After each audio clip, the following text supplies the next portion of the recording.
I've been doing something horrible lately, and I'm ashamed to admit, but I've been watching Western entertainment. And as I'm doing so, I realize that I'm surrounded by penises. What do I mean by this? House of the Dragon. Did you guys see the last episode? All of a sudden, the prince rises. He is butt naked with a flapping dong in front of me. And then the boys. Yeah, like the boys. It had the scene with a man that was spanking it, and he was having the ability to clone himself, and it was like this human centipede type of thing. And it's not the first episode where you see a dong in the boys. There was another one where a superhero had the ability to shrink himself, and you don't get to see the dong on camera. Like, you're inside it, right? He goes inside it. Many such examples. And now apparently the Acolyte is also under criticism. And the reason most people are upset is not that you have fan service. Like, fan service is great. But we notice the people who are making it have an agenda. So if you want to enjoy the fan service, you gotta transition. You gotta start liking men. If you like men, then they have something for you. But if you like women, it's not only that you're not allowed, but you have people on Twitter that call you a kumer, going to touch grass. Like, basically, if you are a woman in this position, you are disgusting. If you like this, you're a doctor or an engineer, a pillar of the community. You are someone that people should look up to as they look up to a priest. You know, a person that emanates morality. They fart morality wherever they go. So, people are a little bit puzzled by this. Kotaku wrote a couple of pieces, again, praising fan service that caters to gay people and women, saying that it's excellent, it's amazing, you know, the bear sex, like, you guys know what we're talking about. Meanwhile, Stellar Blade, horrible, disgusting. The problem that I have with is the message that they are indirectly sending. And the message is that if you're a heteronormative man with a firm grasp on its own sexuality and you want to see, you know, beautiful women on television, you want to see the same thing that we used to see in the early 2000s, then there is something inherently wrong with you. Like, you actually need to seek help. In fact, you're a disgusting person. If you could be ostracized from society, that would be great. But things like this, perfectly fine. And by the way, the romance story in this TV show, beyond disgusting. So, there's this guy, the Sith Lord, goes and murders the friends and family of the protagonist, and then he puts a blanket over her and cuddles her while she sleeps. And every fan is looking at this, and instead of being disgusted or revolted, they're like, oh, let's ship them together. Like, meanwhile, stories like Snow White are considered misogynistic. Stories like Baby It's Cold Outside are misogynistic, but this shit 10 out of 10 Kotaku. This is, yes. After weeks of hearing the question, would a woman be safer with a bed in the woods or with a man? We finally have the answer that actually, in this particular case, when you have like the serial killer in fiction, no, that this is, And it's obviously that people are genuinely pissed because of the double standard, right?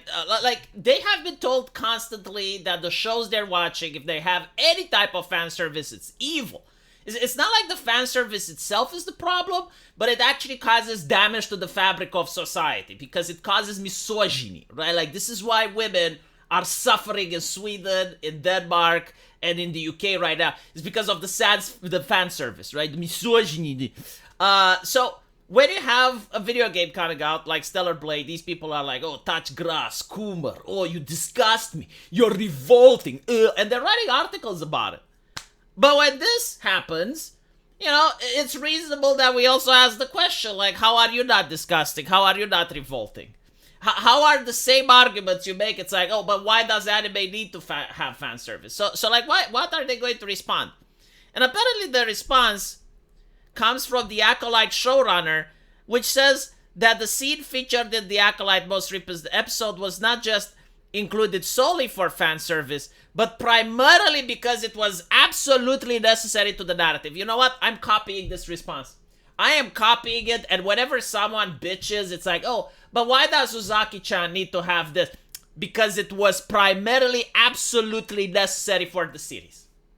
If you disagree, you just don't understand. Like, you lack the fundamentals to understand the complexity of the story. You're just dumb, alright? You're not smart enough to know Why exactly do we get to see Uzaki-chan's panties in this shot?